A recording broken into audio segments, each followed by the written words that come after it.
On de la raconte sur Europe 1. Benjamin Muller est un garçon que nous payons pour regarder la télé et écouter la radio, ce qui est une sorte de journée de rêve. C'est vrai, surtout que je suis très bien payé en plus. Très bien payé. Ce qui m'amène à vous poser la question, au prix où vous êtes payé, qu'est-ce que vous avez entendu ? Écoutez, aujourd'hui j'ai entendu du lourd, même du très lourd. Déjà, ça y est, on s'est fait gauler, Christophe, c'est comme ça, on est démasqué. Alors vous allez me dire de quoi, de qui, comment ?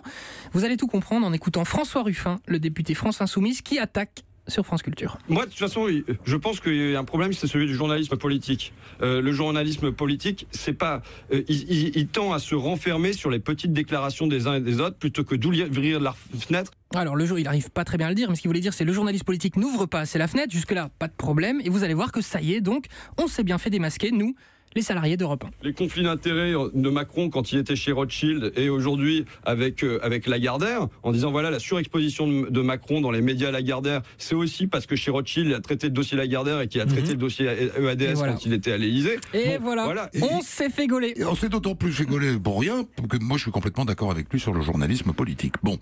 Oui, mais alors c'est vrai parce qu'on peut quand même le dire, Christophe, notre propriétaire nous oblige à beaucoup parler d'Emmanuel Macron. Tous les jours. T'es pire à n'en dire que du bien. Il vient de me le dire. Là. Par Arnaud, SMS ? une fois de plus, est-ce que vous pourriez parler de Macron ? Et ben voilà, c'est fait. Hop, merci beaucoup. Alors Ruffin attaque la presse, grand classique dans l'histoire de l'extrême gauche. On a pu s'en rendre compte aujourd'hui en regardant CNews ce matin, où à l'occasion des 20 ans de la mort de Georges Marchais, c'est aujourd'hui tout pile, ont été diffusées de vieilles archives des passes d'armes entre Georges Marchais et des journalistes. Vous voulez pas le changement, vous n'êtes pas intéressé au changement. Monsieur le candidat, vous n'êtes pas intéressé. Vous avez l'un et l'autre une situation confortable, vous avez un travail assuré, vous êtes même les cumulards, un peu cumulards, parce que radio, télévision, dans la presse écrite, vous avez un bon revenu. Voilà, vous avez reconnu les deux cumulards. Il y a le Cabache, non ? Et Duhamel, voilà. Duhamel. Dupont et Dupont, qui avait quand même un peu plus de panache que les attaques de Ruffin. Tiens, mon contrat de travail m'oblige de dire maintenant du bien de Macron, alors on écoute. Je suis d'une génération où on ne vient pas dire à l'Afrique ce qu'elle doit faire. Oh, qu'est-ce que c'est bien dit. Il est intelligent. Il est formidable. Il est fort. Vraiment. Alors, on a un excellent président, mais on ne le dit pas assez. On continue avec les règlements de compte des journaleux. Oui, si vous êtes un téléspectateur attentif de Touche pas à mon poste, peut-être avez-vous vu la semaine dernière ce débat intéressant autour d'Élise Lucet, sous l'angle en fait-elle trop, et surtout ce petit commentaire de Pierre Ménez. Parfois, j'ai un peu honte de faire le même métier qu'elle, parce que je la trouve d'une agressivité incroyable. Voilà, Ménez qui dit ça à Élise Lucet, c'est comme si moi je disais à François Barouin que j'avais un peu honte d'avoir la même voix que lui, c'est pas crédible. Bref, tout ça pour dire qu'hier, ils ont relancé le même genre de débat et un autre chroniqueur a eu cette fulgurance. Comme d'habitude, c'est tout dans l'artificiel, tout dans pas la propagande, mais dans l'invective. Et moi, je mets au défi à ce moment-là Élise Lucet de faire un cache investigation sur France Télévisions. Voilà, de demander où va l'argent pour les productions, où va l'argent du service public. Pour suivre Delphine Ernotte, on lui pose des questions indélicates, etc. On va voir le sujet. C'est pas bête.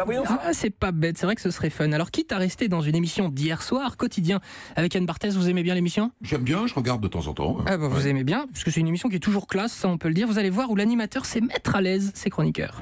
Qui est malade ? C'est toi. C'est toi, non ? Bah oui, ça se voit. C'est moi. Qu'est-ce qui t'arrive, mon petit chat ? Je me vide. Voilà, c'est frais, ça détend. Plus classe, Gérard Depardieu était ce matin sur cette petite radio indépendante qui est RTL, je sais pas si vous connaissez. Il n'appartient pas à Lagardère, qui ne dit pas de bien de Macron. Mais non, j'ai écouté, ils sont moins bons que nous là-dessus. C'est des opposants. Un Gérard Depardieu culte au moment de parler des agressions sexuelles envers les femmes. Il y a beaucoup de gens aussi qui ont été abusés sexuels. Pas comme en Amérique, parce qu'en Amérique, toutes les filles ont été abusées sexuelles. Ça, j'ai remarqué ça quand je tournais Green Card. Alors, toutes les filles sont abusées, explique-nous, mon GG. Il y avait une secrétaire qui faisait tout pour se faire remarquer. Elle était toute petite, elle avait une grosse poitrine. Et elle mettait un pullover qui montrait cette grosse poitrine un jour au rush, et alors qu'elle essayait d'allumer. Je savais qu'il fallait pas trop regarder, ni même... Et là, j'ai dit, oh, beautiful breast. Alors, je traduis, ça veut dire, oh, belle poitrine. On continue. C'est pas, je sais pas, Bolibar ou je sais pas, bien, je lui mettrais bien mon... Enfin, j'ai pas été... Non. Tout à coup, elle me dit... Apologize, do apologize. Mais pourquoi ? Parce que j'ai dit qu'elle avait beautiful breast.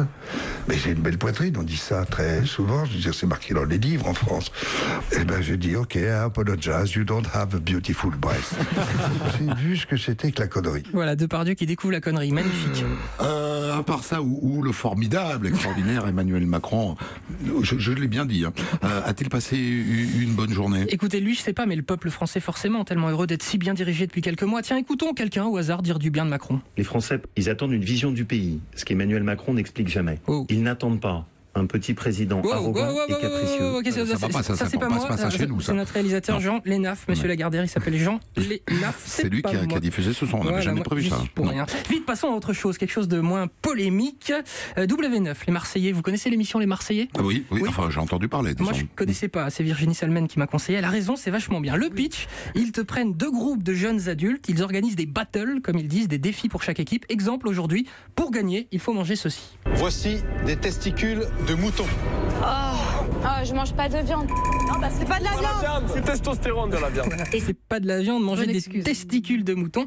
Ça doit être bon, sauf que notre candidate, elle ne peut pas, pour une merveilleuse raison. Écoutez bien. Et là, ça en est vraiment trop pour moi. Je peux pas manger des couronnesses de mouton, c'est pas possible. Ça me dégoûte. C'est là où il y a les petits spermatozoïdes, c'est là où il y a les bébés des moutons. Là, je me fais des films psychologiques dans ma tête. Je me dis que si j'avale une couronnesse, à tout moment, je vais tomber enceinte de mouton. Alors, si elle remonte directement de la coronesse jusqu'au mouton, elle est visionnaire. La pauvre chérie, je vous laisse, faut que j'aille relire le livre de Macron. Merci à vous.